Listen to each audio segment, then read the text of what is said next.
कि यमुना नदी में लगातार मछलियां मरने का सिलसिला जारी है, जो कि एक चिंता का विषय बन गया।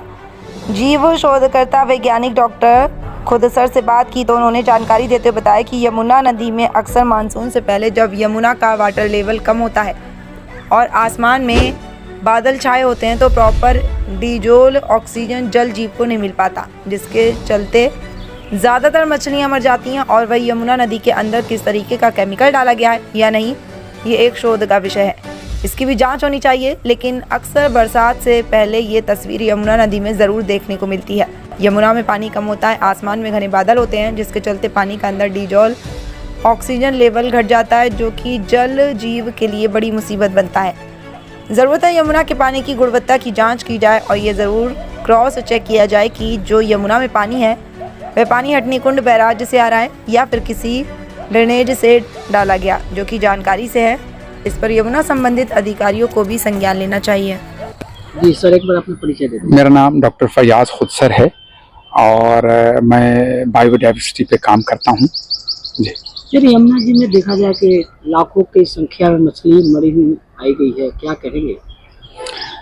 देखिए, ये तो बहुत अनयूजुअल प्रोसेस नहीं है।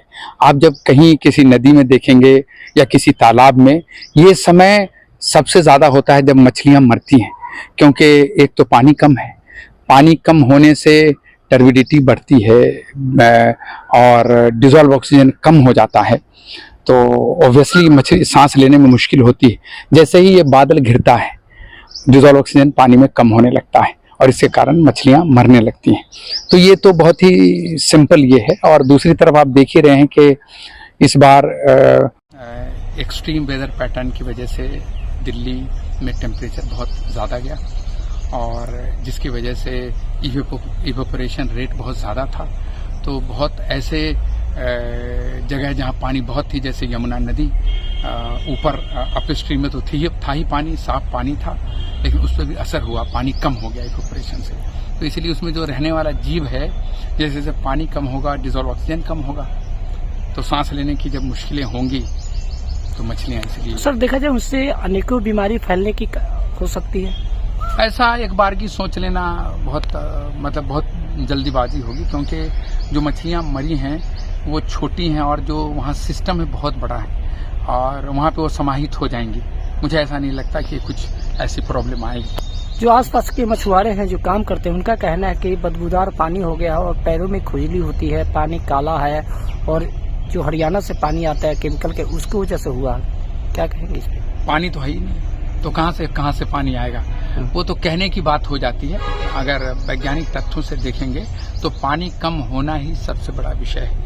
और जब पानी कम होता है, जैसे मैंने बताया कि टर्बिडिटी बढ़ जाती है, तब भी पाँव में खुजली होगी। तो मछली का मरना अच्छा तो नहीं है, लेकिन मर जाने से और बड़ी समस्याओं की शुरुआत होगी, वो मैं भी नहीं देखता।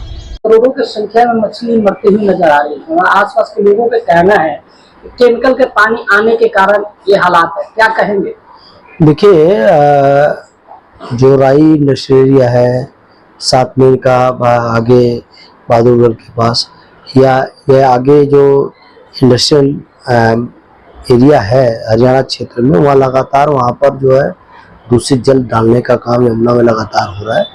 उसकी मॉनिटरिंग बहुत ज़रूरी है और बड़ा चिंताजनक विषय है कि जिस तरीके से जलीय जीव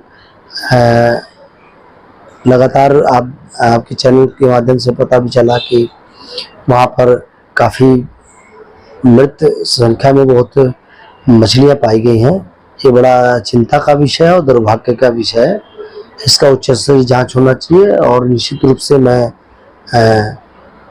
दिल्ली जल बोर्ड और प्रदूषण कंट्रोल बोर्ड जो है इस पर सख्ती से जो काम करे और जो दूषित पानी हरियाणा से भी छोड़ा जा रहा है उसकी मॉनिटरिंग जो है केंद्र की सरकार को करना चाहिए।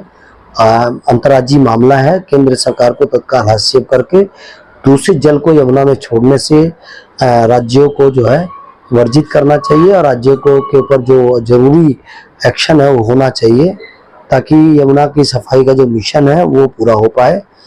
मैं इस विषय को चाहता हूं कि जो भी अधिकारी कंसर्न है उस पर ध्यान दें और मैं आप लोगों को धन्यवाद देना चाहता हूँ कि ऐसे विषयों को लगातार आप जो है ज्वलंत मुद्दों को उठाते रहते हैं, जबकि केवल ये मुद्दा जलीय जीवों से संबंधित है, बल्कि ये जो है यमुना के प्रदूषण से भी जुड़ा हुआ मामला है, तो इस पर सख्ती से कार्रवाई होनी चाहिए। विधायक जी, देखा जाए जल ही जीवन है, मछली का जल ही जीवन होता है, बाकी जल ही दूषित इतना हो गया कि करोड़ों की संख्या में मरती हुई नजर आ रही है।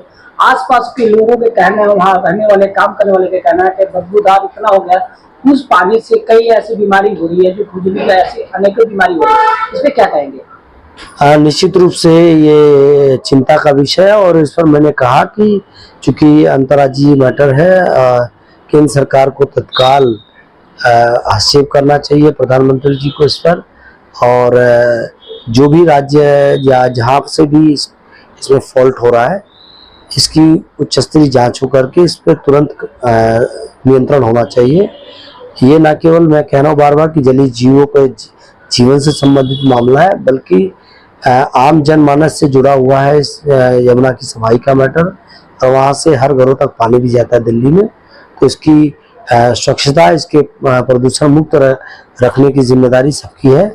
और जो राज्य सरकारें इस पर ध्यान नहीं दे रही हैं, इस खास करके हरियाणा जो इंडस्ट्रियल एक अलग तरीके से हब बनाता जा रहा है, लेकिन उनके पास कोई मैकेनिज्म नहीं है कि उसको किस तरीके से पोल्यूटेड पानी को नदियों में गिरने से रोका जाए।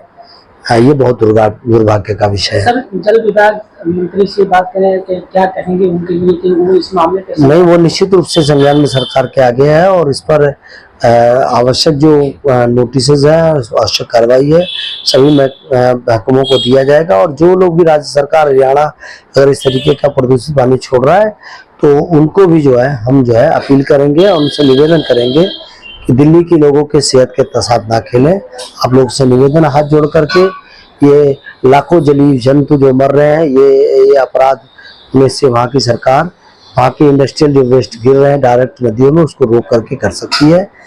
हम सब मिल करके आइए, हरियाणा की सरकार भी सहयोग करे, और कहीं पर लगता है कि इधर भी है, अगर कहीं दिक्कत है तो उसकी भी जांच करके सघनता से इसको तत्काल प्रभाव से रोक लगाना चाहिए इस पर।